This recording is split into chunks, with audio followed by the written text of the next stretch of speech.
Okay. Recording now? Yeah. Okay.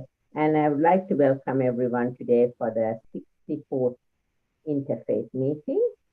And our special speaker today will be Dr. Kanti from Townsville. And we have two new people, I think, Pelora and Lindsay. Welcome, Pelora and Lindsay. And we'll be happy to start with honoring the Indigenous people or custodians of this of Australia, and I will ask Dr. Kanti to do that. My name is Yoga Kanti Kadres from Townsville. I acknowledge the traditional owners, Walguru Gaba and Windel First Nation peoples on the land that I work, and I acknowledge our past elders, past and present and future. Thank you.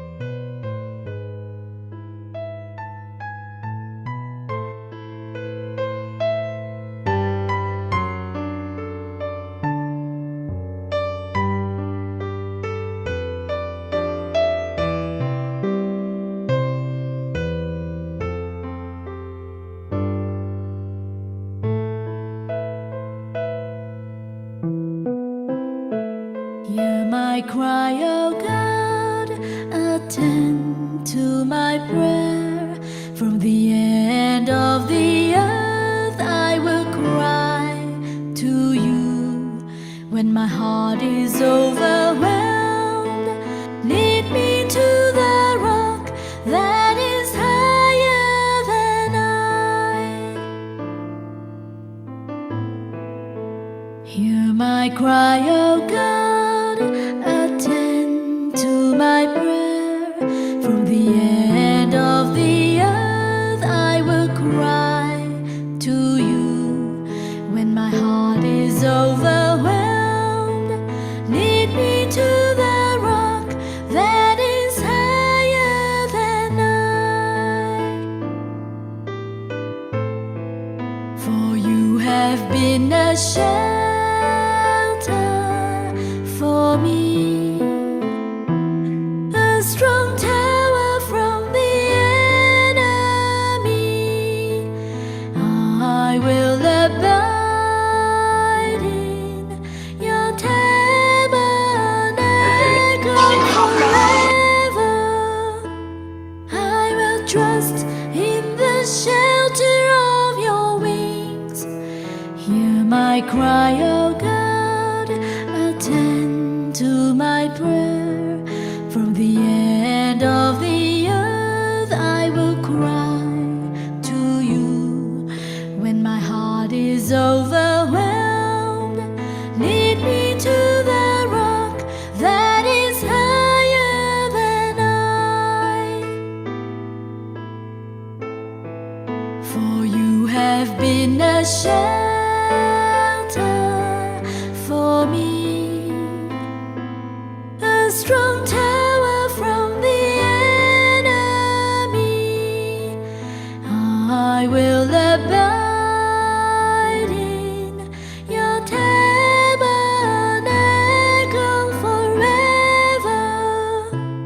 I will trust in the shelter of your wings.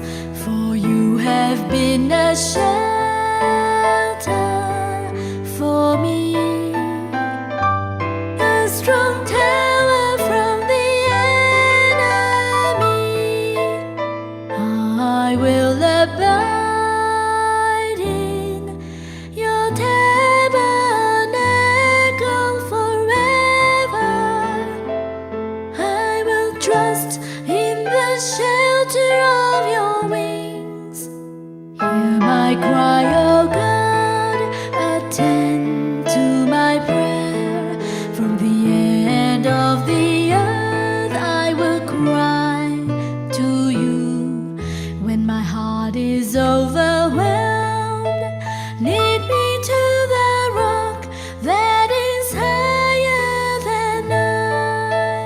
Lead me to the rock that is higher than I. Lead me to the rock that is higher than I.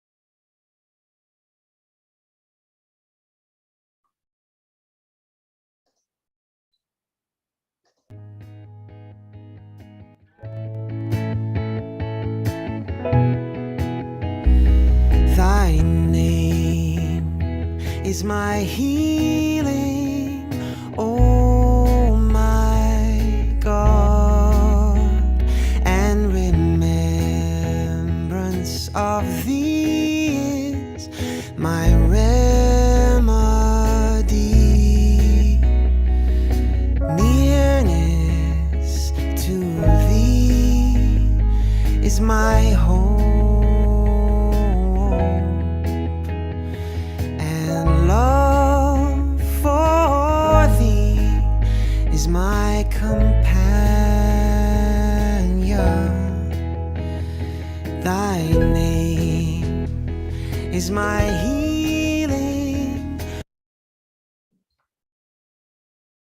oh my God, and remembrance of thee is my remedy. Thy mercy to me is my healing and my succor in both this world and the world to come.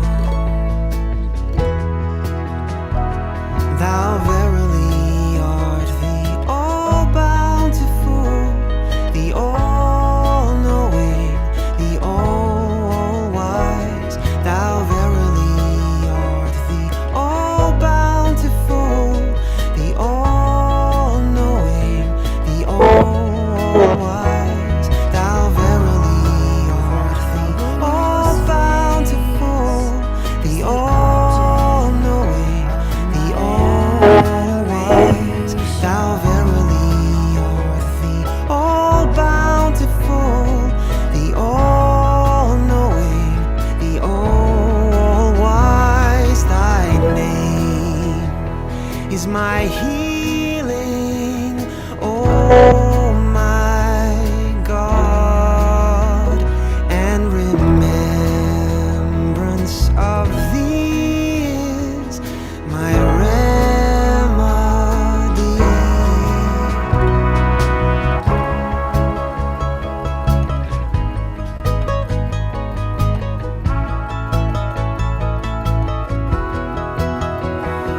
Thou verily art the all-bountiful,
But if one deals of the sense, not loving and not hating, making them serve his free soul, which rests serenely, Lord, lo, such a man comes to tranquility, and out of that tranquility shall rise the end and healing of his earthly pains, since the will governed sets the soul at peace.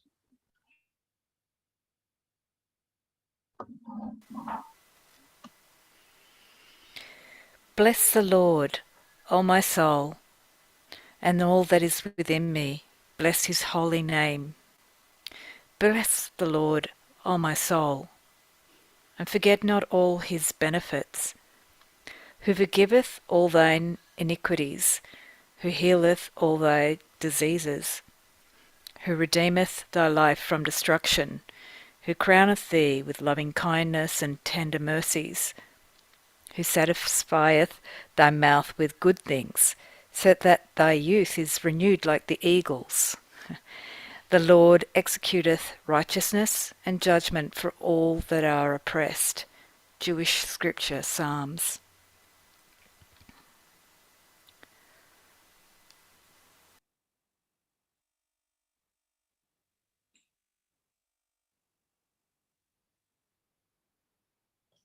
Hunger is the supreme disease. Mental activity is the supreme suffering. When one has grasped this as it really is, nirvana is the supreme happiness. Health is the supreme possession. Contentment is the supreme wealth. A trustworthy friend is the supreme relation. Nirvana is the supreme happiness. After enjoying the taste of solitude and taste of peace, one is freed from distress and evil, as one enjoys the taste of spiritual joy. Buddhist scripture.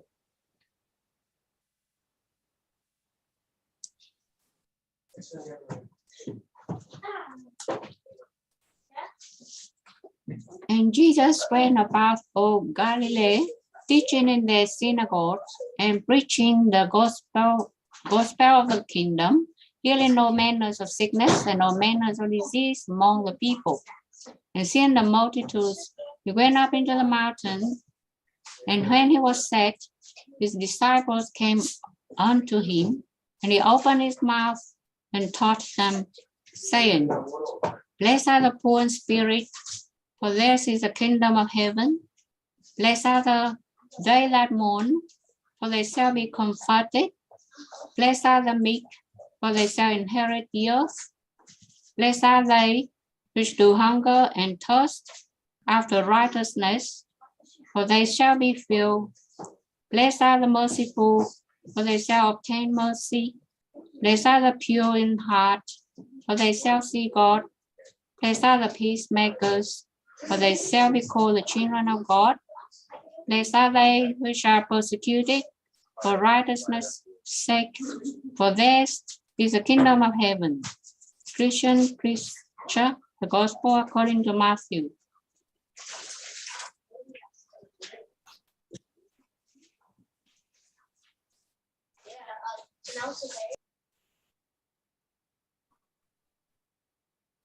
In the name of God, the compassionate, the merciful, the Lord of the worlds,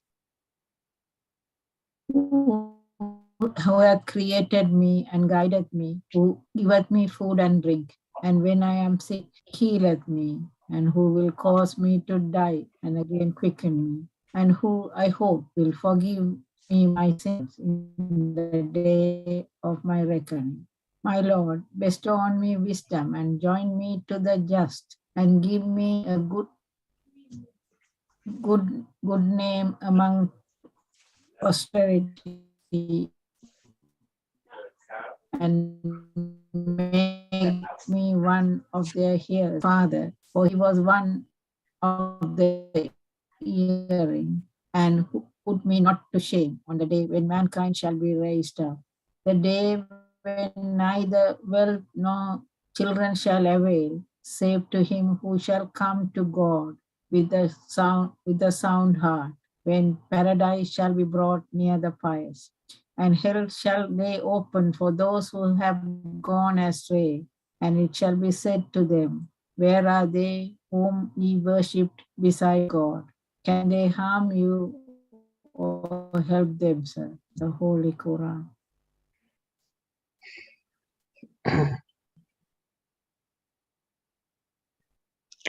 O befriended stranger, the candle of thine heart is lighted by the hand of my power.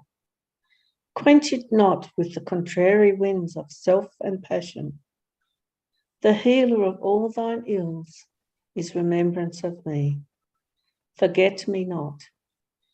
Make my love thy treasure and cherish it even as thy very sight and life. Baha'i Scripture, the Hidden Words by Baha'u'llah.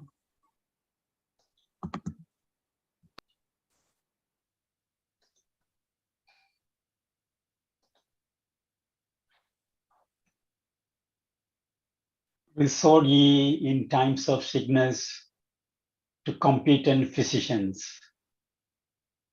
We have not set aside the use of material means.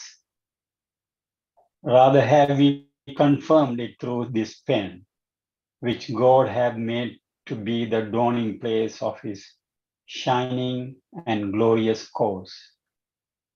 Well is it with the physician who cureth the ailments in my hallowed and dearly cherished name. Baha'u'llah, the Kitab Yaqdas.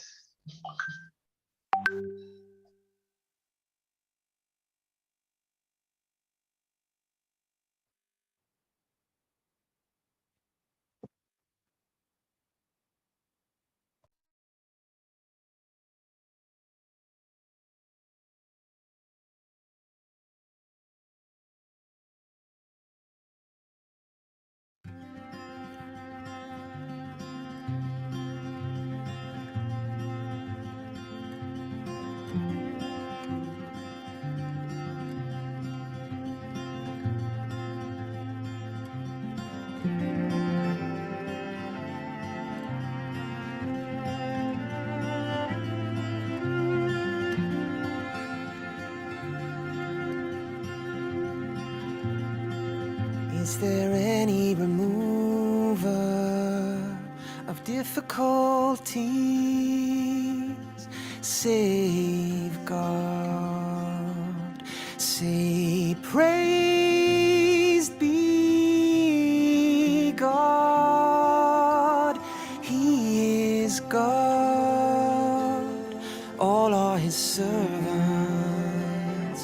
and all abide by his bidding.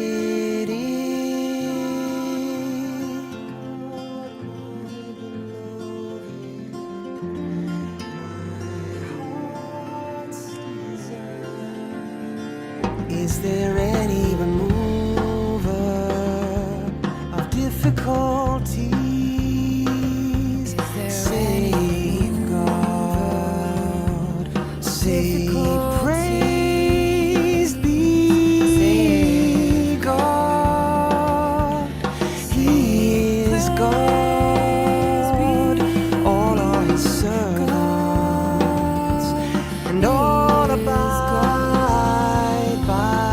his bidding. And all abide by his bidding.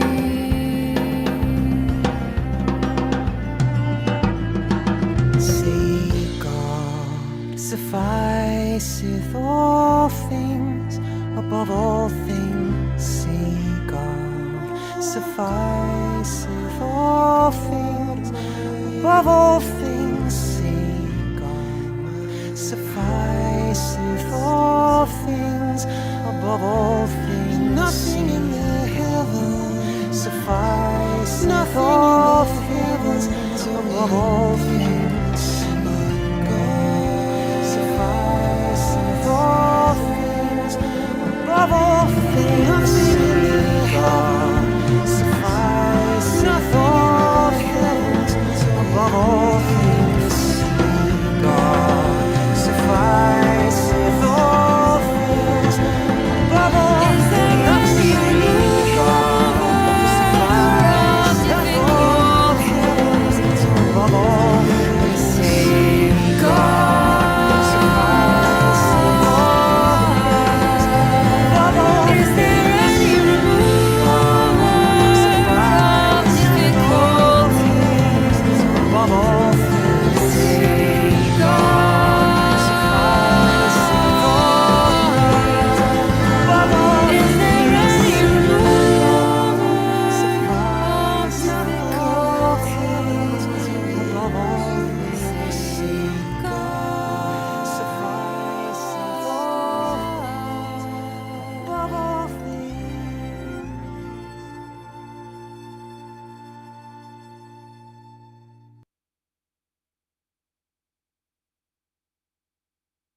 Okay. We are happy to have today Dr. Kanti to give us a talk on to us on a view of indigenous people's health. And I guess most of you would have read that about Dr. Kanti on the from Perry, but I will just read it again for you all. Dr. Kanti is from Sri Lanka. He is a registered general practitioner. He has been working with Aboriginal and Torres Strait Island patients for more than 20 years, and he is passionate about improving their quality of life. He is currently working with Council Aboriginal and Islander Health Services. Dr. Kanti acknowledges that Indigenous people are dealing with complex psychological trauma and chronic pain, and therefore he dedicates most of his time helping them to overcome their challenges.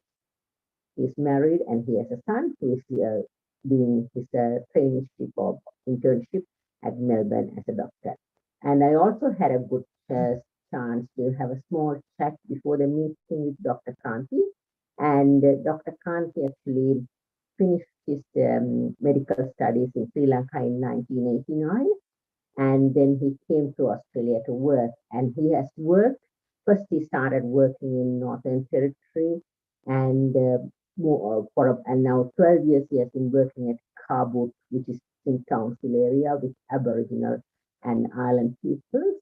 And he has feeling from the bottom of his heart that suffering and poverty that he has felt back home when he was in Sri Lanka, and that he wants to help the people, indigenous people, who are going through the same poverty and suffering to get out of that and get as a First Nations and unite with all the people of Australia. And Dr. Kanti has been volunteering at schools and detention centers and talking to people in the detention centers and schools about health education and motivate them so they sort of get a good motivation that they can be united and become the First Nations of this country. And also, Dr. Kanti mentioned that he has met people who had psychological or mental issues and alcoholic problems, and that he has talked to them or counseled them basically, and that they all are now become workaholics, which is a very good thing. It's not many people can turn to become like that. And Dr. Kanti feels that money is not everything in life, and which most of us will agree when we come to an age, I think. And he's working only just to pay his bills, obviously. We all have to work to pay our bills. And he's really trying to help the people, indigenous people and Islander people, so they could all be united and close the gap between the other Australians and be a happy and healthy people of this country. And now I'll ask Dr. Kanti to give us give us a speech on the health.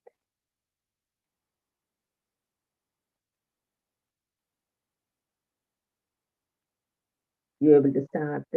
Unmute Yoga. Huh? Yes, unmute us. Yeah. How do we do that? Okay, no, he is done. Okay.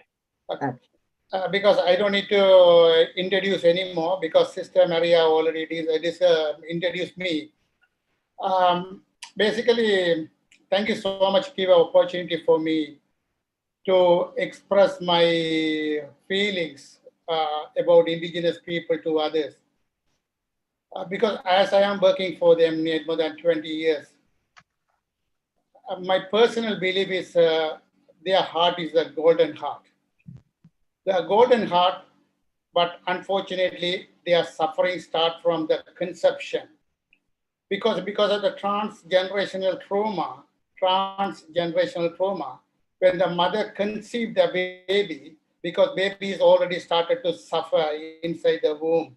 For 9 months, the baby is suffering inside the womb. When the baby come out to the earth, and the same thing continuously, obviously, because of the mothers, the family issues, basically alcohol abuse and depression and suicide and smoking.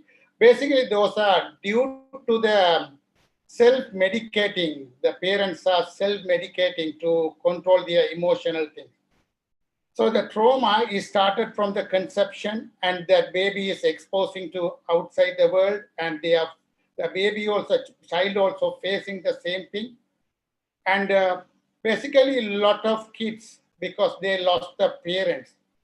The parents are in the prison, incarcerated. Majority of the indigenous populations are incarcerated.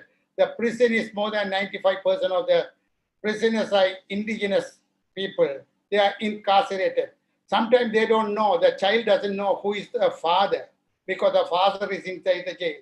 I have come across a child when I met the child in the school, health education. I asked, how's your father? The boy said, I never met my father. That child was 10 years old, because father is in jail always. So the trauma they are exposing is the transgenerational trauma. They are ongoing. The father and the mother is most important for their kids. But unfortunately, they lost the love from the parents. So when they lost the love from the parents, because when they are childhood, if the mother is not looking after, the child safety will involve and they will take the child from the mother. I come across a child nearly 10 years back. That girl was very, very intelligent girl, very, very intelligent girl.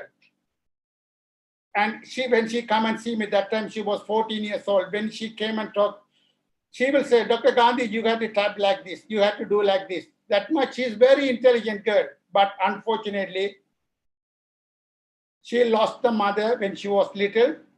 Father is alcoholic, living in park. She never had a chance to meet the father. Father is living in some other place. The three siblings. One is married, basically had a pregnancy very young age. So no context with the siblings. She's left alone. She doesn't have anybody. So she's in the child safety. She's moving around place to place because nobody there to give a proper love. And her life is in the prison, 14 years. But when she moved to prison, she will call from the prison, Dr. Gandhi, how are you? I said, sweet, where are you? I am in prison. Why? No, I am in prison. Please, can you send my medical summary to the prison officers? They can look after. That's her life. Basically, I came across nearly 1 year back. Luckily, I had a chance to see. She came to see another doctor because pregnant. I heard that she back to the prison again. Her life is in the prison because they are doing minor offense. Offense is bad, but they are purposely doing the minor offense, go back to the prison because they are getting the love inside the prison because they lost the love outside. So this is their life because very, very, very, very sad life. Because of the trauma, they are addicted to the alcohol. They are self-medicating. They are self-treating the trauma by drinking alcohol, taking drugs, smoking weed, because they are self-medicating. Because if they because they are traumas, psychosocial trauma, like a complex post-traumatic stress disorder. Recently, the American College, Psychiatric College, they DSM for 5 classification, they say complex PTSD. The majority of the people who are living in the prison, indigenous space, they have come across complex PTSD. That is very, very difficult because their emotional brain always firing. Emotional brain is always working. When their emotional brain is working, their frontal lobe, especially analyzing part of the brain, is not working. So they are emotionally troubled. The majority of them branded them as a dysfunctional kids because bipolar, dysfunctional, because they are emotional unstable. So they are taking they are treated by the psychiatrist, they are getting all the medications. Very, very, very sad their life. And their diabetes is very high rate diabetes. High blood pressure is very high. Depression is very high. Schizophrenia, psychotic disorder is very high. And social status, they are living a very, very poor social status. Because I am working in a place, that area is owned by one of my staff, but he's the indigenous, but they don't have owning the house. The housing is the biggest problem for them. They are suffering day by day. Every day day by day, they are suffering. But I am very, very lucky to work there. I am very, very lucky to work there. I can understand their pain very well. I can understand their pain very well. I can understand their poverty very well because I came from Sri Lanka. I know the meaning of poverty. I know the meaning of pain. I know the meaning of suffering. So I can look after them. I am treating them like my own family. They are my part of my family. I rarely mention their name. I always say brother, sister, uncle, and aunt. So I am treating them like my own family. Basically, we are working together. They are working together. I am working in this place nearly more than 11 years, more than 12 years, basically. They never ever say to me, don't advise me, I know everything. They are happy to listen, they are happy to change. Majority of very sorry to blame the medical profession, majority of the medical professions, they have the perception that indigenous people, very sorry to say that, because they never mix with the chance to mix with them. Because of that, one of the reasons, they think Aboriginal people or First Nation people are hopeless, they won't listen, they are alcoholic. That is absolutely wrong. If they trust you, they will come to you. If they are not trusting you, they are happy to die. They don't like to come and see you. They are more self-worthiness there. They don't like to come in, they won't come. They won't come. So we have to treat them with the respect. If we are treat them with the respect, they will change their life. This is one of the examples. I have a lot of examples. This is one of the main examples. I come across the boy nearly 4 years back. That boy was brought by the stepmother to get the disability pension because the mother told he has some mental issues. Basically, when he comes first time, he won't talk anything. He will shout. He will use all their filthy F words. He will punch in the table. But I listen. When I listen his sadness, I really realized that he lived in park, homeless. He lost the mother. Mother was alcoholic and drug addict. He lost the mother. Father had a PTSD. He lost the father. He deal with the drug addicts. He knows how to inject the drugs. Now he is working full time. He is working full time, but only thing I gave to him, my love to him. I never ever discourage. Anytime he can come and see me. But if he happy to wait, I always to see him. He's completely changed life. Other example, one of my patients, basically is a heavy smoker. Even the previous boy, he's not smoking, not drinking, not taking any drugs. He changed his life completely, he changed. Even other patient, he's a smoker. He never work, stay at home. I always motivate, brother, you have to change your life. You have to change your future generations. You have to change your future generations. So at least for your children, you have to sacrifice your life. Now, he's working full time. He's not smoking anymore. He changed his life completely. Last week, I met him. He said, brother, my work manager asked me to work for only 4 days. I asked him, what did you say to me? He said, no, I like to work for 7 days. So basically, the health education is the most important for them. One. Second thing, they have to trust you, and you have to treat them with the respect. You have to treat them like our own family. So this is the way we can change their life. And one thing, because the gap is that the indigenous and the non-indigenous gap is more wider. But if we are united together,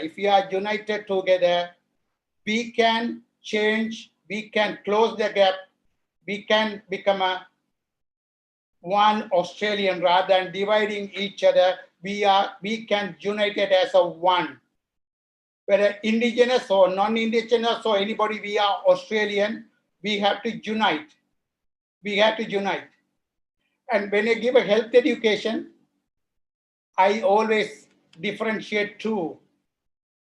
Short-term happiness, I put in the PowerPoint presentation, I said one column is short-term happiness, other side is the long-term happiness. The short-term happiness is basically chemically induced happiness. It will last only for a short period. But the long-term happiness is not chemically induced. The long-term happiness are family, education, and community. Those are the healthy, happy life. Those are the long-term happiness. I always put in the two columns. I ask them, okay, which one is good for you? So definitely they will choose. Almost 100% they will choose, okay, long-term happiness is the best happiness. They know that. But unfortunately, they are going behind the short-term happiness because nobody there to guide them, because the environment they are living is everybody smoke, because they don't know the side effects of the smoking, they don't know side effects of the alcohol, they don't know side effects of the drugs, they don't know. But I always give information to them, brother, choice is your choice. You have to sacrifice your life for your future generation. Otherwise, I always ask, brother, do you like to see your children to die in the park? So if you want to see your children to die in the park, you have to choose the bad choice. If you want to see your children in the prosperous life, you have to choose the good choice. So majority of my patients, I am very much proud to say, now they are not drinking alcohol. Majority of my patients are not smoking anymore, and they change their life. Even some patients they are alcoholic, now they become a workaholic. So their main is workaholic. I said, brother, now you have to balance. You have to look after your health, and you can be a workaholic, but you have to look after your health as well. They change their life completely. I always feel that, I don't know, my inner feeling always say that my life is too short in this earth. I am servant to the Lord. I have to do as much as possible good thing for others. Leave this earth happily. Because that's the way my inner feeling always say. And I ask the Lord, give me a chance. After I work for them, I realize my purpose of my life. I content my life. What God gave to me more than enough. I can't ask more than this. With the grace of God, I'll have everything. What I got is more than enough. I can't ask any more material attachment to me because He gave everything. So now my time, I got to do the service for others. My always believe, love all, serve all, help ever, hurt never. So I'm asking you all, please, please, please, Because if you are united together, we can help our brothers and sisters close the gap. We can close the prisons. If we close the prison, they can have a good life. But the prisons they are not the rehabilitation center. The prisons are making more and more dysfunctional family, more and more alcoholics, more and more drugs. The prisons are not a rehabilitation center. So that is one of the reason. But I am single-handed. I have a few friends. I said, okay, come. If I go and tell to other people, come, we will go and meet the politician, they will laugh at me. He's a fool from Sri Lanka, come and talk about this. But I don't care. They can think I am a fool. But my heart is always saying that, please, you have to do as quick as possible. So I'm going to meet the local. I had a chance to meet the local politicians. Early, I used to go to detention center nearly 5 years I visited. Every Thursday, as a volunteer, myself and another friend sit and talk to the kids, give a health education team, basically teach. But they are lovely kids. 4 sessions, 4 weeks, we will go. First time, they won't talk. Second week, they will talk a little bit. Third time, they will come and hug us. They are so upset because when we leave, we won't come, they are so upset. One of my, I don't like to say patient, I met that boy in the prison. Only 4 times I met that boy in the prison. That boy, after that, I didn't have a chance to meet. One day, the course coordinator brought the batik t-shirt to me. That boy gave to me give us a gift to you. He printed inside the prison. They are lovely kids. They are educated. They are talented kids. But unfortunately, the talents are wasted in the prison. So now I am asking the prison officer, I want to give a chance for me to go back to the prison, and I have to give my life for them. I have to do some work for them. So in the workplace also, I asked the chief executive officer, because whoever released from the prison, to bring it to me, I love to look after them as a patient. So please, if we work together, if we stay united, we can help to the indigenous people. Their suffering is a real suffering. People can't understand. Because every time when they listen their sadness, basically my mind is traumatized always. See, this sort of suffering, but with the grace of God, I can look after my mind. So that is really making me think I have to do as much as possible before leave this earth. So I don't want to take your time or thing. Please, if we stay together, if we stick together, if we are united together, we can help them, we can close the gap, and we can be a one-person Australians. That's the way I feel it. So please, I don't want to talk your time. Do you like to ask any question from me, please? Thank you, Dr. Kanti, for your first-hand experience with the Indigenous people of Australia. Most of my time I have heard on the TV what's happening and all that, but I haven't really heard it from a first-hand person like a GP like you, who's sort of able to give us this, what's happening there. And when you say you visit the detention centers, you are mainly visiting the kids under 18, it looks Yes, like? under 18, because under 18, any kids, they basically, it's very sad part, because they lost the parents. They lost the family. They are in the foster care or child safety. So when they met other kids also, the child safety, they will get together, okay. Because even Townsville, they are blaming, they are doing the wrong thing for others. I don't like to say they are doing the wrong thing, but they don't have any guidance from that. So they will get together, and basically they never steal $1 million, but they will break the house for a fun. I asked, sweet, why you are doing? What is the reason? No, just for a fun we are doing that. Because if they do that, they can go back to the prison inside, because the friends are inside. So because like that, they will go do again, same thing, because nobody there outside to look after them. They have to stay in the child safety, no parents there, and no family members there, and they will go inside.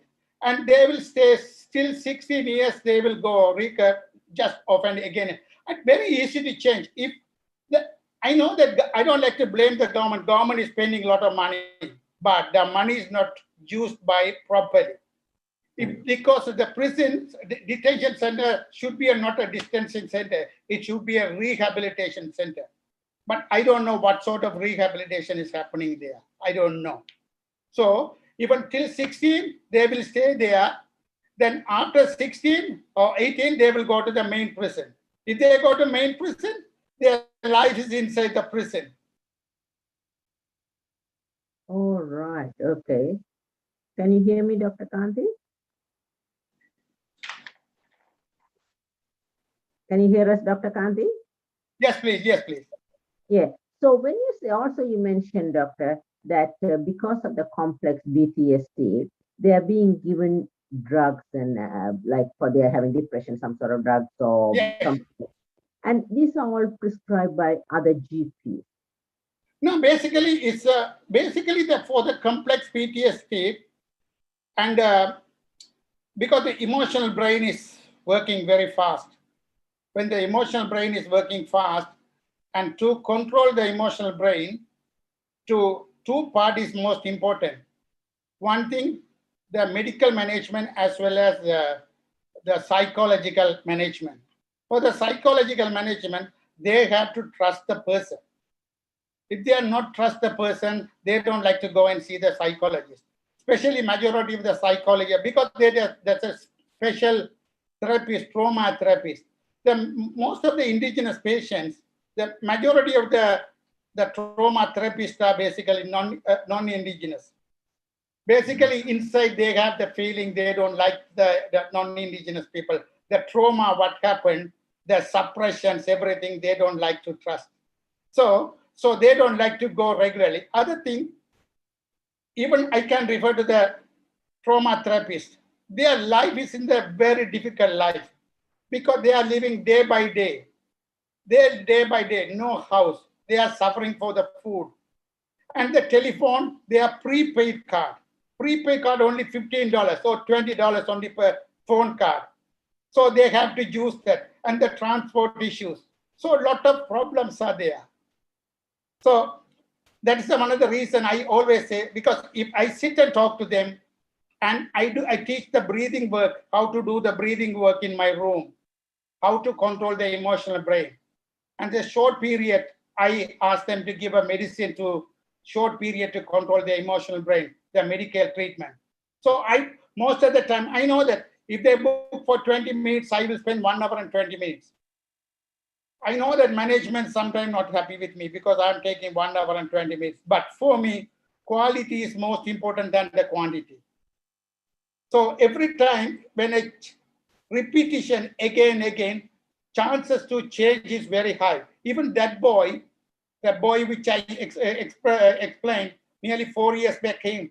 Now he's not smoking, he's not drinking, he's not taking any drugs, and he's completely working full time. So the time I spend is really good. I told him I never ever spend this much time with my son. So you are my son, I spent it with you. So you have to change. So he changed. I don't need to tell to him to change. He already changed.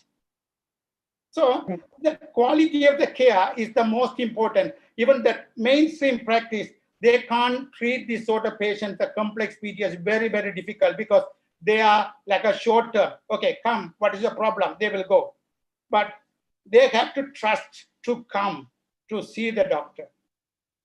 So because they are the trauma causing blood pressure, trauma causing drug-seeking behavior, trauma causing diabetes, trauma causing depression, trauma causing suicidal, trauma causing schizophrenia or psychosis. So all the problems are due to underlying causes due to the complex PTSD.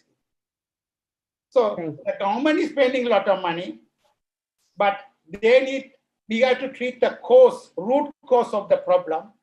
To treat the root cause of the problem, all the health professionals should come together, united, to think about these people to change their life. Can I, The government funding has to be used properly. Yes, please. can I, You want to call? Yeah. before, thank you, Dr. Kandi. I think Angela was about to go. I was going to ask, because she runs this meditation and other way of healing people, whether she can shed some light how we can help these indigenous people, how we can work with the medical people there in these areas. Angela? I would like Dr. Kunti's message on this video, which is on YouTube, to be shared with more regular practitioners, because what you're sharing, Dr. Conti, about complex PTSD, people don't understand complex PTSD. They don't understand that you need to give time to people. And our society in Australia, we just want to, come on, move, get my coffee, let's go to my next appointment. And they don't understand that Indigenous people with lots of depression in Australia, they need time, they need connection, they need humanity like you're sharing. And I'm very happy, Dr. Kunti, that you're talking to the local government people, because we need more people like yourself to talk to the government people, to say exactly what you said about this trauma is affecting them from conception. And then you've taught me tonight that they don't understand the damage of cigarettes, and how to also work with complex PTSD to give them simple choices, to give them that was so constructive for me to hear that tonight, because I have a client with complex PTSD, not an Indigenous client. But I think that for me, Perry, and everybody, the most important is to have you talking to doctors and social workers and government people to explain to them we need to understand that their trauma is something we have to come from the heart. It's not a evidence-based therapeutic practice. It's from the heart. It's talking to them and seeing them as special people and acknowledging who they are, not as losers, but as people we can connect to as very, like you said, that golden heart, and to connect on that heart level, because that's their culture. Their culture's all about that. And you understand that because of who you are. But a lot of Australians, I think we don't understand that. And I want to share your talk, because I think people need to hear it. It's not government speak. It's not solving the problem with this sort of technology, or you're talking about the heart, and that's what Aboriginal culture is all about. And we need to start talking like that and creating, like I just want to share what you said tonight, because it's very, very important. Thank you. Actually, if you talk to the politician, even the detention center, not a detention center, it should be a rehabilitation center. Rehabilitate them. Don't keep inside. Don't keep inside. Don't keep inside. Just rehabilitate them. Just to take to the country. Take to them. Mix with them, and because they love to do that. They love to work. They love to work, but if they force them, they won't do that. You have to treat with them respect and caring. You have to love. Even when I started I don't want to take the time. When I started my job nearly 12 years in my practice, they don't know how often they have to do the blood test to control the diabetes. Now they will ask me, doctor, can I have a 3-month blood test? Even after the blood test, they can, doctor, I am very scared to come and see you because, I have to control my diabetes like that. So, because I give education again and again, So they are taking their responsibility. So we had to give option to them, we had to guide them, we had to treat them with the respect. If treat with the respect, they can judge the people from bottom, they are talking from the bottom of the heart or from the lips. They can judge very well. Even other example, one of my patients, he was homeless. He lived in park. He's the diabetic patient. The families are basically, he's alcoholic. He had a very bad trauma, complex trauma. And he met me after that he changed his life completely. And he will do the blood test. I said, brother, can you do the blood test before breakfast and before bed? And he said, yes, brother. He will write everything like the marked paper, and he will do everything. He will come and wait. But unfortunately, because of the smoking things, before he met me, he smoked heavily. He gave up, but he got a lung cancer. And I told my wife, if anything happened to him, he should leave this earth with a respect. Even though he was homeless, but he should go with the respect. So when he had a lung cancer, he was admitted to hospital. I met his sister. I asked the sister, please, I am asking favor from you. Can you do it for me? He asked, tell me what favor you are asking. Sister, if anything happened to my brother, I want to buy a coat and shoe to him. He has to leave this earth respected way.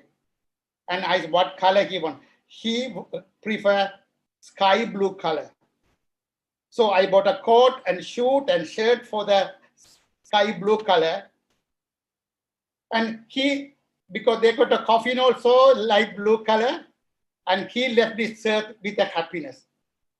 So he was not a homeless. Basically, he has a good heart. Unfortunately, because of the trauma, he ended up in park.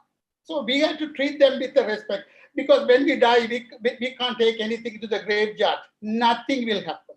Nothing we can't take. We are going with the empty hand. But unfortunately, to live this earth, we need the money, but the money can't bring the happiness.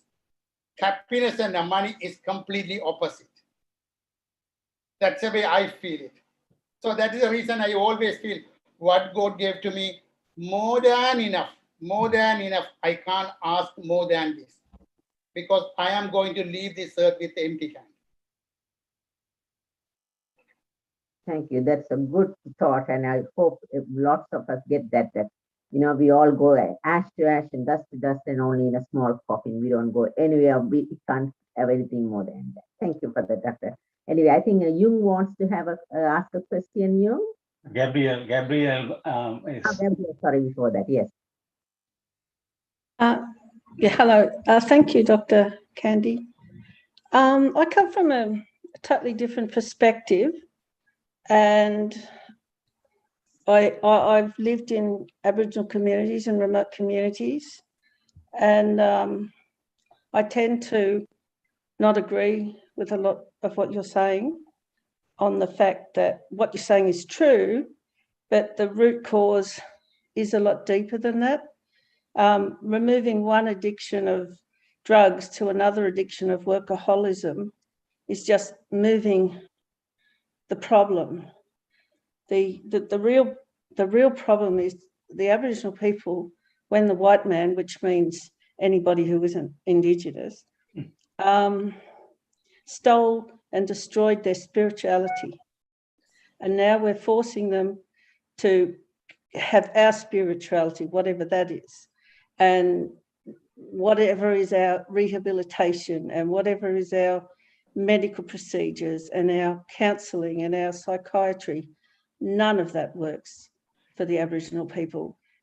We've got to stop trying to put our ways onto these people. We have to get back to the root cause. The gap is getting wider. No matter how much money the government puts into it, the gap is getting wider. The medical people, and there's probably a few medical people here, are failing miserably.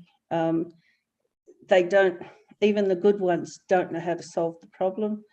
they're actually part of the problem. We really need to get back to the root cause of it. We have stolen their spirituality. They need that back. And I think Angela touched on it when she said to the heart. And the Aboriginal people will be nice to you and get a job because it makes you happy, but that isn't the solution. I don't know how to say this, but it's there's a totally different world out there. I hope I haven't offended you, Doctor. No. You are perfectly right. You are perfectly right, because that is the reason I told that it's a start from the conception. The mother had a trauma. Because their culture is forced to do that. Their spirituality is gone because we try to force our spirituality to them. Because they lost the culture, we forced them to do that. But that is one of the reasons. The root cause, they lost the culture and the values and the spirituality. They lost. That's the root cause. On top of that, they have a trauma in the childhood because so basically majority, even basically stolen generations, because that's a big trauma for them. They lost the culture, they lost the spirituality, lost everything. That's a trauma for them. Even the spirituality was stolen from them. Yes. It's not lost. It's there. They know it's there. They can sense it's there. And the torment and the drug taking is because they know it's still there and they can't get access to it. It's still there. And the drugs numb the pain. Yeah. Even that. But once we start acknowledging that it's not lost, we're just hiding it from them. Yeah, that's true. Perfectly right. Because that is the reason to treat the trauma, basically, not the medical management is not a good thing. Basically, the rehabilitation, we have to understand their culture, understand the trauma. We have to go with them. We have to gradually change because they had this trauma for a long time.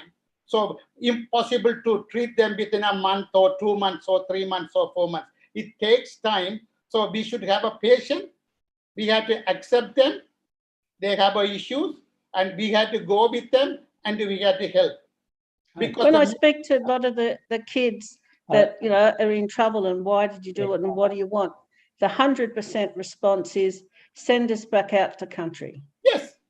They don't want to go to our hospitals, our rehabs. No. It's a load of rubbish.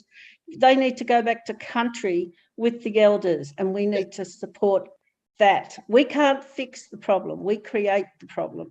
So no point building a rehabilitation centre or a social work or a counselling. We cannot fix it, but we can facilitate them to get back to country. And, like we go to bushwalk, we go camping to get back to our roots. They need to go back to country. Okay. There's still people alive that are connected to country. Gabriel, okay. I think there are different views people can express. We are not going to test which one is the better view. This is an individual who is working with indigenous people for so many years, and he has seen some personal transformation among people. I think the key thing is that showing love to people and respect them as fellow human beings and seeing the sufferings and doing something to alleviate those sufferings. Now, the structural changes is not the forum for us to actually discuss it. So you can leave that matter at rest, whether this is right or that is right, okay? But he has shown that he has seen some changes in the life of the people by him showing love and respect, not merely practicing the medical profession. And I think what we learn from this is that we have to show love and respect to the indigenous people. And as we can consult together, what is the best way of doing this in broader and greater scale. So I prefer we don't discuss the details of which one is better or not. Thank you. You? Thank you, Siva. You? Yes, thank you so much, Dr. Yoga Kanti. And we are very lucky to have somebody who is a genuine interest in helping the people of the indigenous people. And we hope that we can share you with for other groups in Australia. As you are aware, this topic is very popular. And if anybody have seen the Four Corners on the ABC on Tuesday, March 8th, and they talk about the issue like similar to what you said. They talk about the hospital of Dumaji Hospital and Townsville Hospital and Brisbane Hospital, where they're dealing with heart surgery, open heart surgery for young Aboriginal people. But when I look at the program, I see it's very general practice that's also happening in the non-Indigenous society, because a lot of women and the children in the mainstream society in the major CBD, major cities, the fetus, the trauma start when they conceive. So therefore, when the baby was born on the first day, they got rushed into the heart surgery clinic because the right-hand side of the heart is okay, but somehow majority of the heart on the left-hand side didn't work. And while alarming a number of white women, white children suffer the same destiny, the same fate. And they have open heart surgery and the trauma start from conception. Sometimes doctors have microsurgery through the belly of 7 months pregnant women just to fix up the heart with the valve, the new valve. So it is very common because you see the marriage of the white society. Now, you know, the divorce rate is very high, no job, no employment, and the women suffer a lot of violence happening in their family. So therefore, if they're pregnant, the baby will carry the loads. And it's not like different from any other group. So that's why we're very lucky. And I see the program and it's very normal program. And I wonder what your concerns have been ever discussed in a Parliament House, because you should, like a lot of us should be staying and helping people. I know your program, if you'll be aware, they mention about National Aboriginal Community Control Health Organization. So there's some money in there, some funding, and it's not small. The only thing that how we monitor, well, I'm not working in that field anyway, like financial controller, but it should be open, should be audit, open auditors, because it's a general knowledge, everybody know about it. It's not like the first thing that we heard about it. And we said, we close the gap. The white women, the white kids suffer the same destiny with the indigenous people. We respect one another, we respect each other, we love them. They have spiritual way, we have spiritual way, we share the same God. And I don't know why we are suffer, because you see, God is very fair. You see now flood is everywhere. God is very fair. The rich people suffer the same flood. The poor people suffer the same flood. The poor have nothing to lose, but the rich people have a lot of things to lose, including the younger generation will come out with a heart issue, open heart surgery.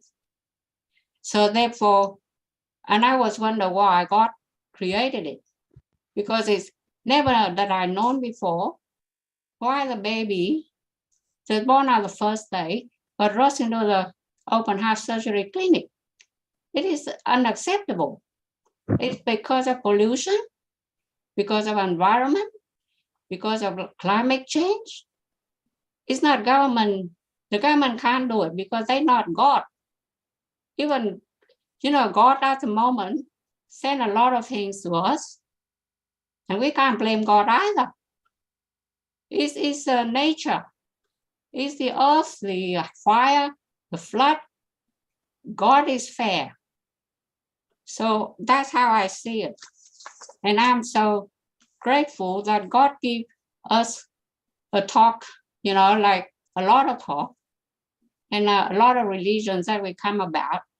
And we just talk about rehabilitation, social work, and people go back to their original. And trauma always started from conceivable time. And it's all in the Bible.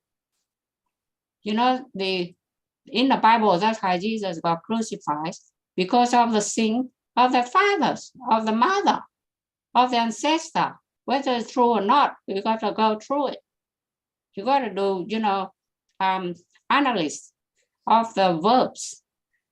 Because if you see the Bible, there's a lot of things there we have to analyze. And everybody, the people that work in the army, they also suffer post-traumatic stress disorder, PTSD, and most of people have complex issues. And marriage in Australia, if you read about statistics, women and men are not stay together until 100 years old, that they're supposed to. Then they're not doing that. And the kids obviously, just I don't really understand this. Thank you so much for your help. You're welcome, please.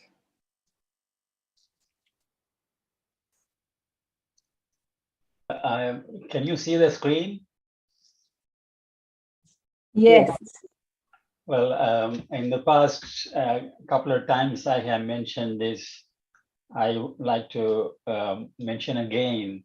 This is from the Universal House of Justice. Universal House of Justice is the supreme administrative body of the Baha'i faith, and they give guidance to the Baha'i community worldwide.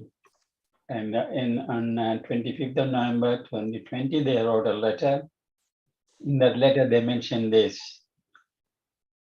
whether through deeds or words, the merit of your every contribution to social well-being lies first in your resolute commitment to discover that precious point of unity where contrasting perspectives overlap and around which contending peoples can coalesce.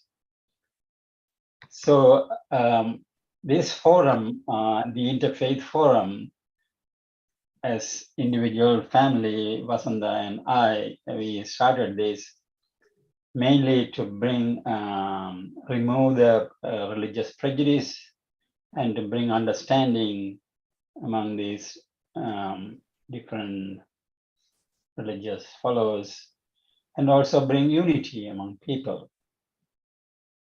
And so we had to learn and try to understand others. Definitely we are going to have different opinions, even within the same family or same community or same religious followers. There will be difference of opinions. But if we take to this guidance that is given to us, what we are doing here, what we are talking here, we are all talking for the well-being of humanity. Do we all agree? We will say yes. Now, when we are talking, we are having different opinions. Yes, we agree. Now, the merit of what we are doing and what we say, it lies first in our commitment to discover the precious point of unity where these different opinions come. So rather than dwelling on the the periphery where we are different, let us look at what is common. No, so in whatever Dr. Gandhi said, not everything we have to accept, but there is something that we had to learn from it.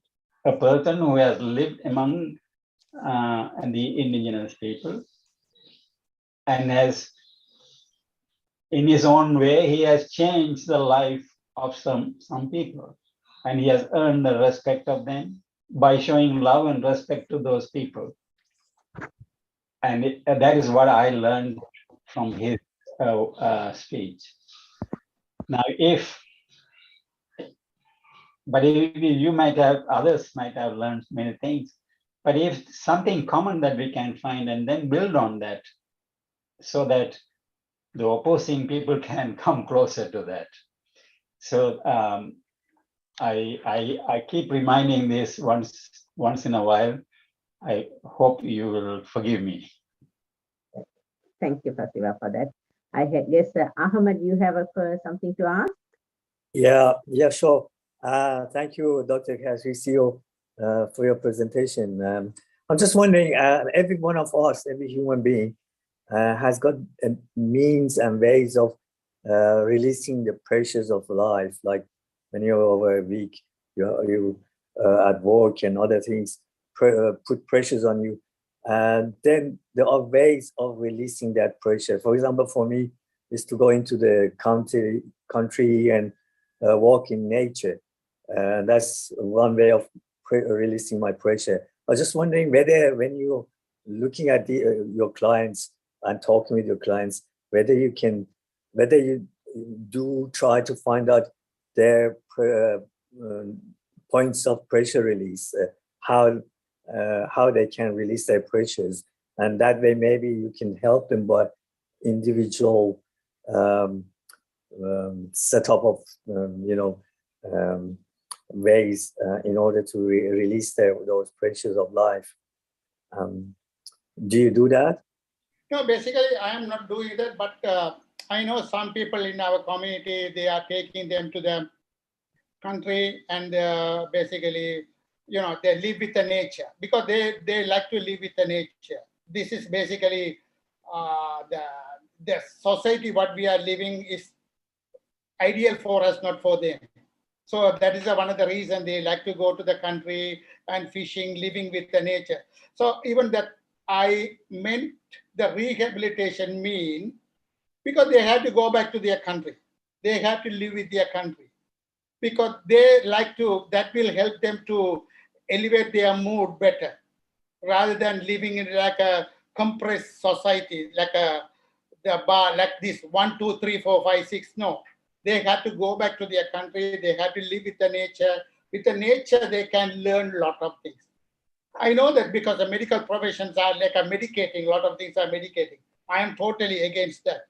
But unfortunately, I had to practice at least 10% for them, but 90%, I always prefer to sit and talk to them.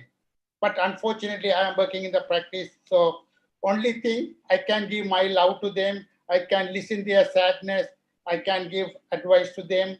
And other thing, little bit medicine, that is, I totally accept that medicine is not going to change their life.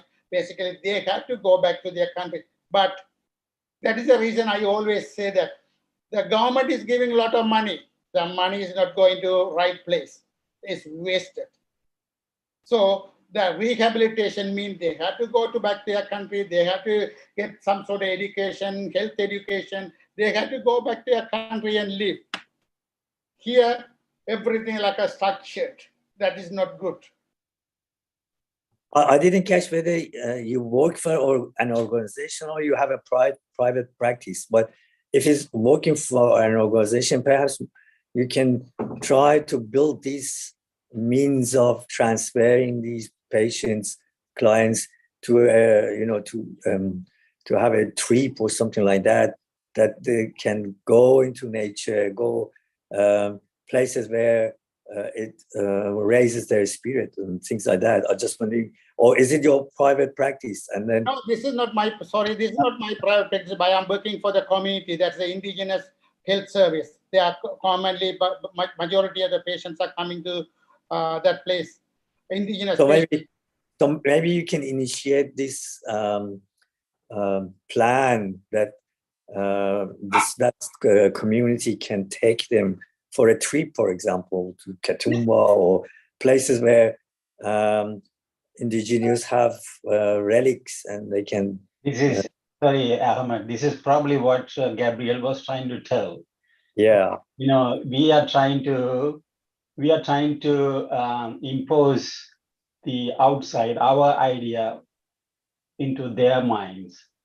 When Dr. Gandhi says, let them go back to the country means, you know, most of the indigenous people are living in mission, what they call the mission. They were displaced, put in some sort of a camp, and they have to live in that condition.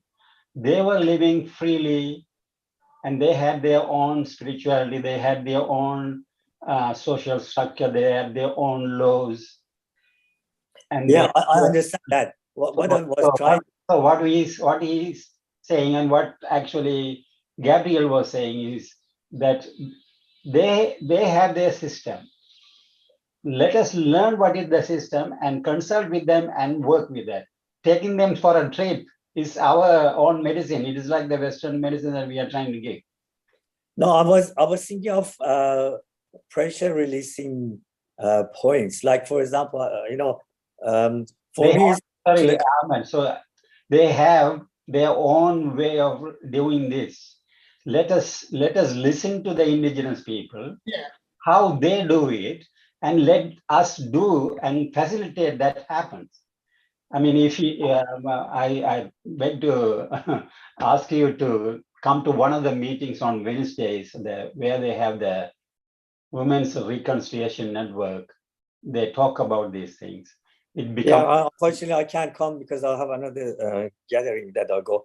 But what I was trying to do is to see whether Dr. Katuiso can initiate those plans in the community so that it aligns the things that they do with what their clients want, because that's the way to go further. Yes. The client wants to go, for example, for a trip, we have to initiate that trip. If they want to go to a museum, for example, some people go to a museum and they release their pressure. I think Dr. Kanti had been dealing with them directly, and he's doing whatever he is able to do. And if we have any ideas, we will try to go and help do it ourselves rather than suggesting for Dr. Gandhi to do. He is actually, in my view, he is helping people. And I think that is what I wanted to ask him is whether there is anybody there assisting him or doing that, because once you mentioned that some university students were coming and helping.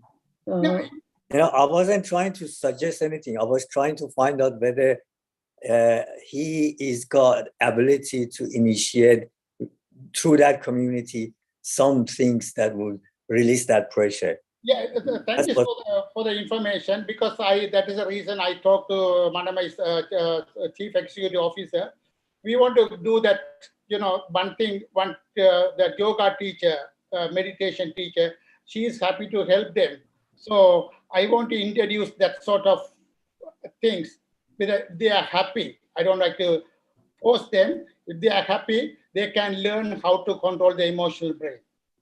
That's a non-medicated way, not a medicated way, non-medicated way, how to naturally they can do the breathing work and mindfulness and yoga that will help them to change. Yeah, so you're trying to do these things. That's good. Yeah. You're trying to initiate things. Yes, please, yeah. Thank you. Another thing I wanted to ask is, but you were suggesting before that, once before you were saying that some university students were coming and doing some work with you. Are they still doing it? Or? No, because of the COVID, unfortunately, they couldn't come because of the COVID, because we want to start again. So that is the reason I'm a little bit busy. So I want to talk to the CEO, because everything we had to get a permission. If I want to do something, I had to get a permission from the community commission from the board. So they are very happy to support for me. And do the parents get involved in the? No, that's the reason I want to involve the parents also in that program, the kids as well as parents. Okay, thank you. Thank you for. Thank you, Vasudha. Thank you so much for the feedback. I really appreciate that. Minu, you have a question? Yes, I want to thank you, Dr. Kanti, for such a wonderful work that you're doing by living among the Aboriginal people and also gaining their trust and providing such a valuable services. As we know, the trauma normally travels through 7 generations. So it's not only just for a period of time. So it requires lots of multidisciplinary approach to visit and also to see what exactly, I think, it was mentioned that how they want to live and going back to the country and the way that is suitable for them. I think, these are very important things and valuable services that you are providing. And I really honor you for that. This is wonderful work. Just my question is there a sort of planning in a long term, how it would be consistent for a while? Because if it's just for a period of time, it doesn't help. And is there education, for example, some way that the parents could understand what they have been through and what their children might go through and all the other issues that encompasses that part? Actually, that's a good thing, so because I always talk to the parents also. If the kids come, I talk to the parents also. I always believe that education is the best. Education, I don't like to force my view to them. I will give a option to them. End of the day, their choice is their choice, but they will listen. I have 100% faith with them. They will listen. They will listen and they will change. That's the faith I have. And basically, they are wonderful people because I am grateful to God. He gave opportunity. The Lord gave opportunity for me to work there. So I am working. They are not for the money. This is for the service to the God. So patients are very nice. I always talk to the parents as well as kids. Thank you. Thank you, Doctor. Nisha, you want to ask a question, Nisha? Nisha. Yes, sorry, I was on mute. Good evening, Dr. Kant. How are you? Good, thank you. Yeah, today I'm actually lying on my couch because I've got a sports injury on my right knee, which is a very visible trauma. It's a somatic trauma that it's, that one could easily see, but we rarely ever talk about psychological trauma. And that is something that I think is in your quest to dedicate your life to understanding the connection between illness, addiction, trauma, and the people. And, when we talk about psychological trauma, it's such an invisible force.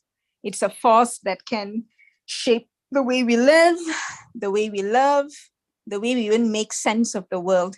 And that might be very unique to the group of people, i.e. the indigenous people that you work with, and I think it is the root of the deepest wound, a trauma that I probably would say that has been inherited over generations, and how they approach to deal with this trauma also evolves with time because the society is progressing over time, a society that is becoming very materialistic, a materialism that actually defines, a happiness index.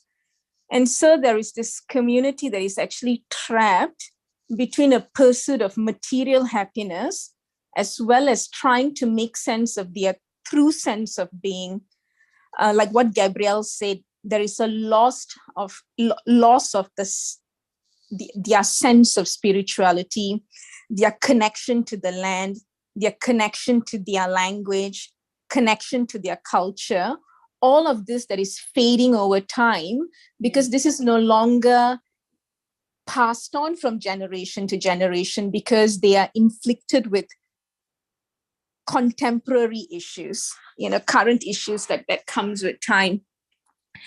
And this is why, I have to say that I actually truly admire the fact that you actually spend and dedicate your time trying to work with this community in one way or another. And Dr. Kant, where do you work exactly? I'm working in Townsville Aboriginal Health Service. So is this, do these indigenous people live in the townships? Yeah, Townsville, a lot of indigenous people. So basically our organization looking after them. Right, okay. So majority, almost 99% of the patients who come there are indigenous people, First Nation. Okay. Right. Nisha is also a doctor. Oh. Yeah. I do a very different genre of work to you. So I work with I'm an obstetrician. So we do deal with a lot of Aboriginal health among pregnant women as well. Yeah. And so one of the things that I wanted to ask you, the fact that we share the same profession is that how do you think, medical professionals can dedicate their time and their experience in the Aboriginal community?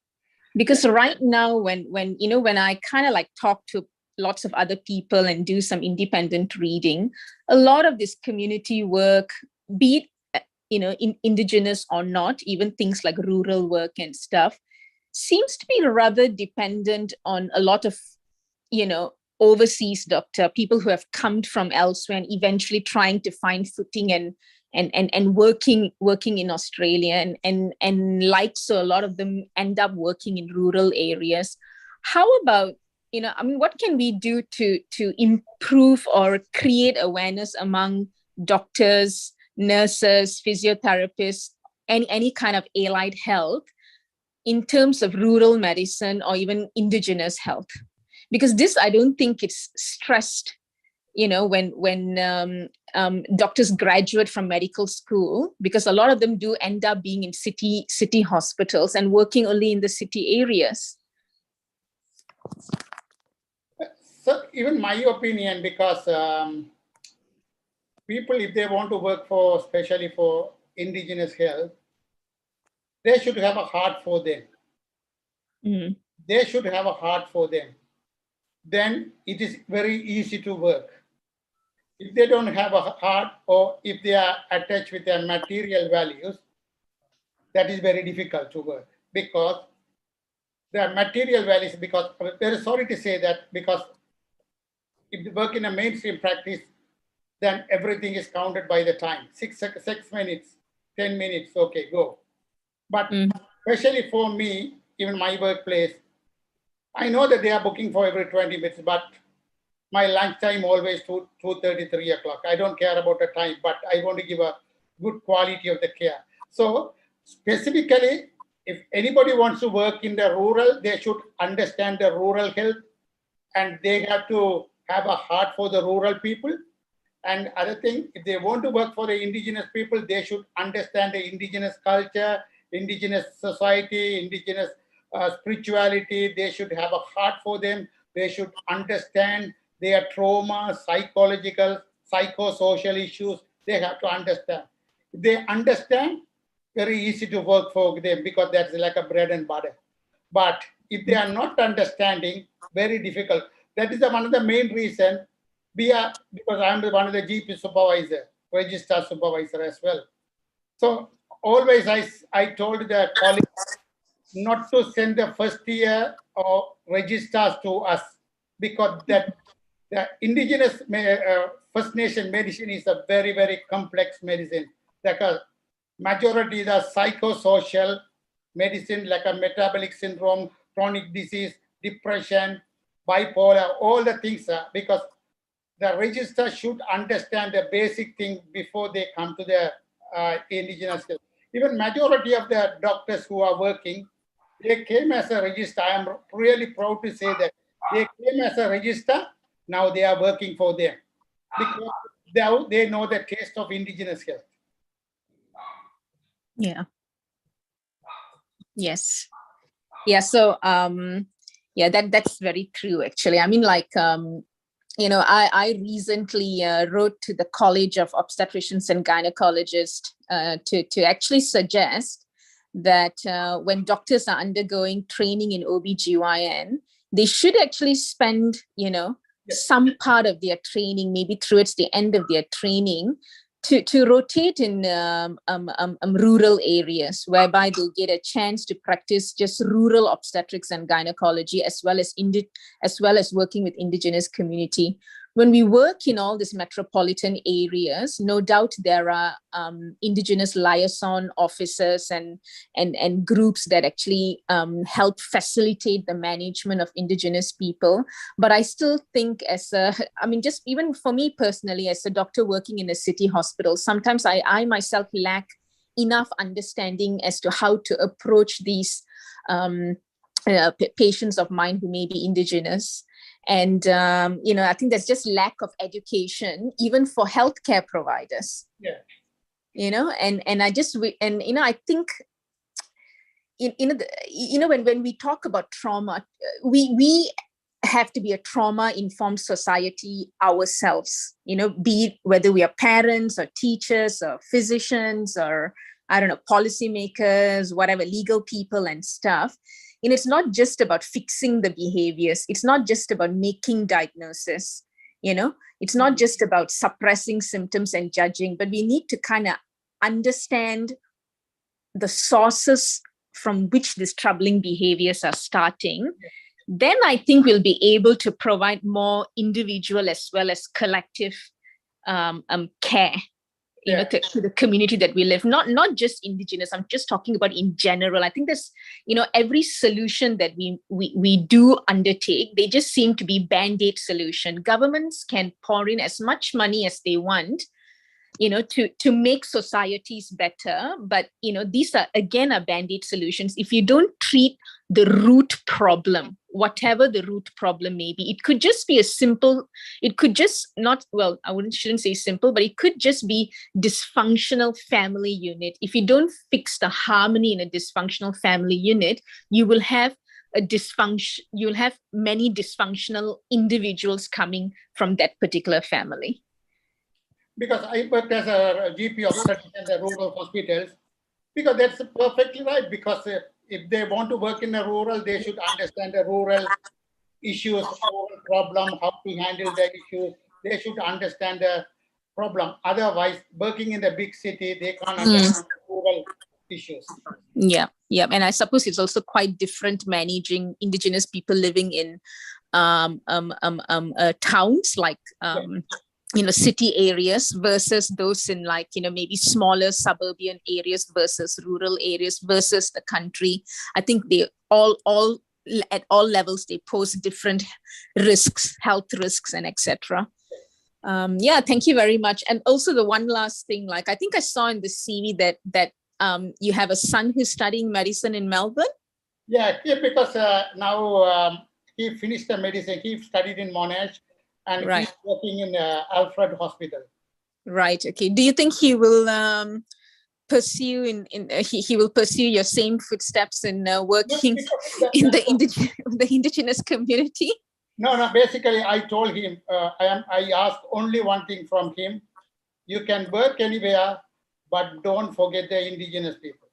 Yeah, and that's don't right. forget the people who are really suffering. Yeah. I ask only two things. Don't forget the indigenous people. Don't forget the people who are suffering. So yeah. I am very happy.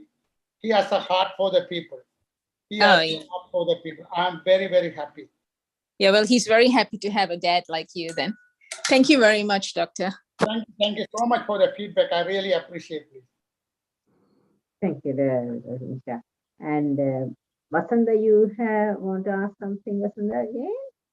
No, I just wanted to say, I thought Nisha was mentioning about the training. Ahmad, Training. Pardon? Ahmad wants to say something. Oh, it's okay. Oh, sorry. Okay, Sorry. Ahmad, you. Oh yeah, sorry.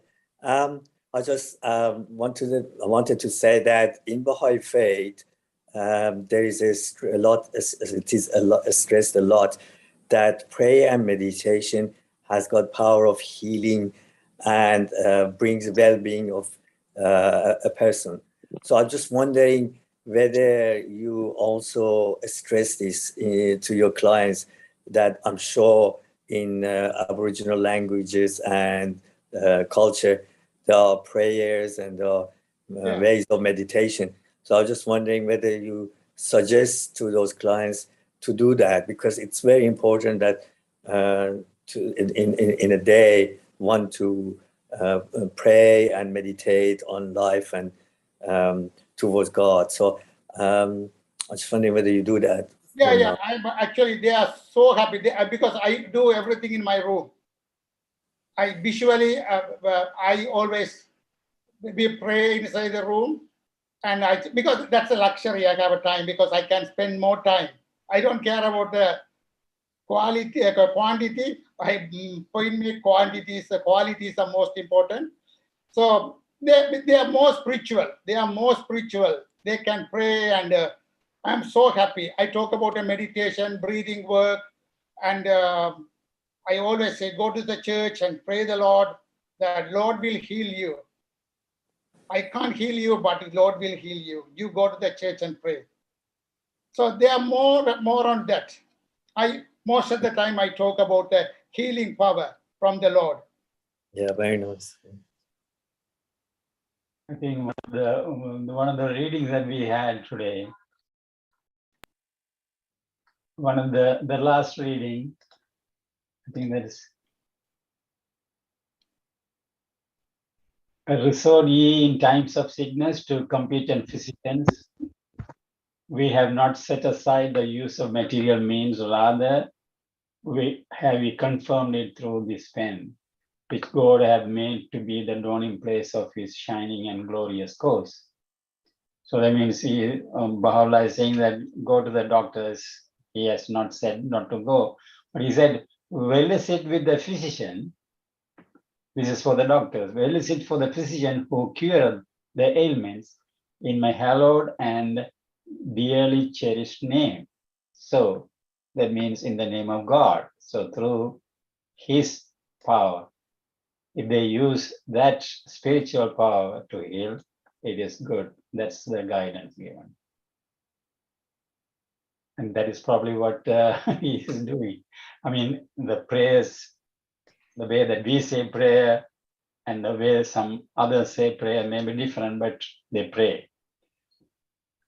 I take this opportunity to welcome Jenny Dooley, a friend I met on cyberspace and next door, and she's here for the first time. Do you want to say anything about Indigenous health? Welcome, Jenny. Oh, thank you. I'm sorry I missed most of it, but I'm pleased to be here at last. It's Yes. good to see Yeah. everybody. I was asking whether you want to say anything about Indigenous health. Yes, there's a lot needs to be done, for sure. And with the news last week, with 3 young women that died from rheumatic heart problems, but they weren't treated fairly in hospital in Dumaji, I think it was. Yeah. It's terrible that this is going on and they aren't being given fair treatment, same treatment, just sent off with Panadol or something. Yeah. Yes. Thank you. Sorry, because she was new and I think she has some difficulties. And last time she joined, but she couldn't. She had some technical difficulties and couldn't. So Yes, thank you, Siva, for helping me. Thank you, and God bless you for coming and participating. Yes, yes. Hi, everybody. Yes. I think Young wanted to say something. Yeah. Thank you, Siva. I think if anyone, whether indigenous or non or the white group, if they go through open heart surgery, they stay in a hospital for a little while, and when they return home, they need a support network from home. And if somebody in the house, like if you have one or two person who is a carer and who know about a bit about medicine and who can have no language barrier, then contact with the doctor, by writing or by talking or by telephone or by computer or by email. That will be helpful.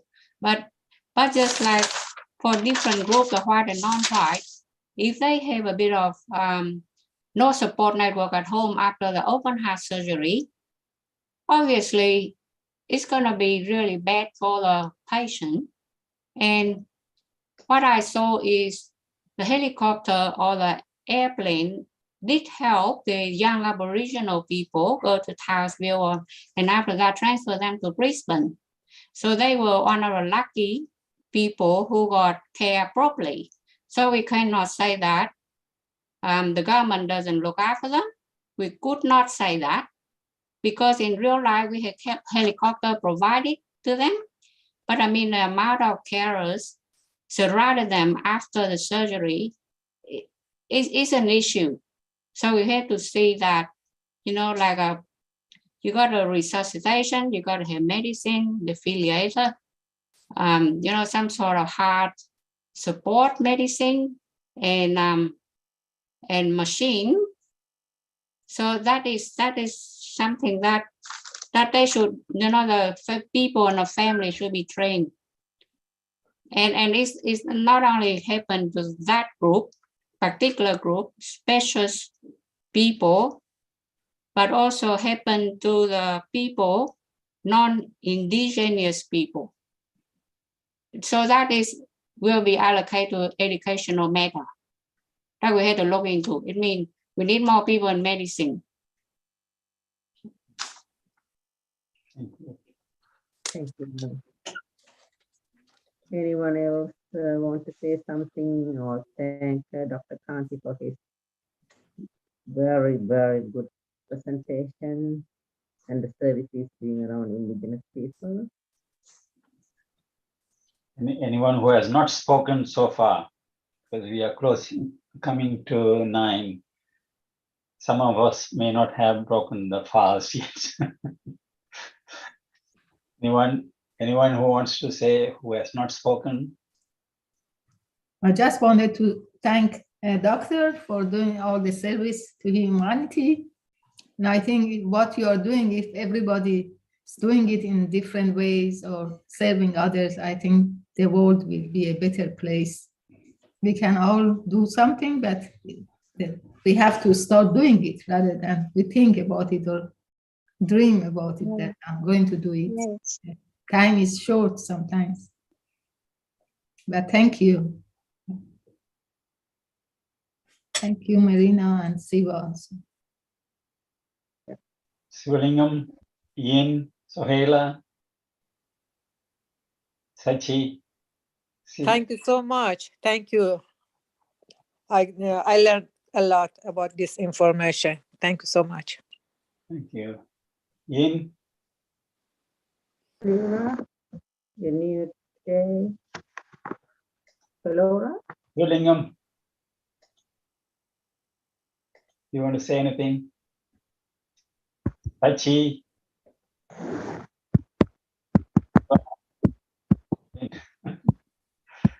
Last chance and thank you very much. I'm happy as I am. Thank you. Yin has been going to these the Women's Reconciliation Network meetings quite a few times, and she has learned and experienced so many things. Yes, I'm here to learn every day. Okay.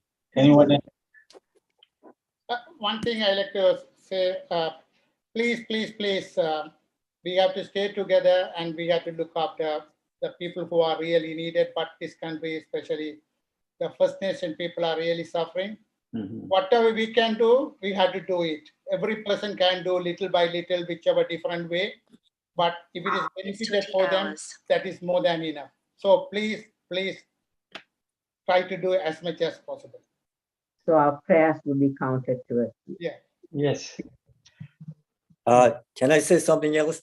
I work in a hospital at Royal North Shore Hospital, and I don't have direct contact with the patients, but indirectly I hear from the doctors and all that indigenous patients, they don't sometimes make their appointments, or they don't really want to come into a hospital. So perhaps things have to change into a local way rather than bringing an indigenous patient into a big hospital that 3,000-4,000 people work. And that's overwhelming for them. So things have to become local, and people like that to be treated locally rather than brought into a big hospital, and they get shocked by coming there. This is the one I like to do. Even the same thing, because one of my patients, he had some issues in the lungs. Nearly 4 times he missed the appointment, failure to attend. But I gave a call to him, brother, what is the reason you didn't go to hospital? Any reason? He said, any way I can help you. And he said, doctor, brother, I can't understand what is the reason I have to go to hospital. Then I told him, brother, this is the issue, brother. If you have a problem for the transport, please tell me. I'm happy to organize that. Now, today I call him, don't worry, brother. Tomorrow I will go to the hospital. Don't worry.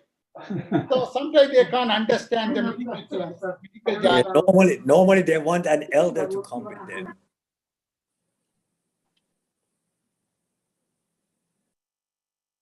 Okay. Good. So if there is no more comments, we can close the meeting, and thank you very much, everyone. And thank you, Akandi. God bless you for the service. And this is a lively discussion, but the indigenous issue is so, sometimes it can be very touchy and controversial. Maybe one day I will ask the Women's Reconciliation Network meeting to be done on this Thursday, so that we understand there are many things that we have to learn. And this is what I actually attend as much as possible on these Wednesdays at the meeting. There are so many things for us to learn about the indigenous people, their sufferings, their culture, their spirituality. And we had to consult how we can offer something for them. So I thank everyone participating and contributing, and we are collectively learning and progressing towards the unity of humanity. Thank you and bye-bye. Thank you. Thank you so much for your opportunity. Thank you very much. Bye-bye. Thanks so much. Thank you. Bye. Bye, Maria. Bye. Good night. Bye.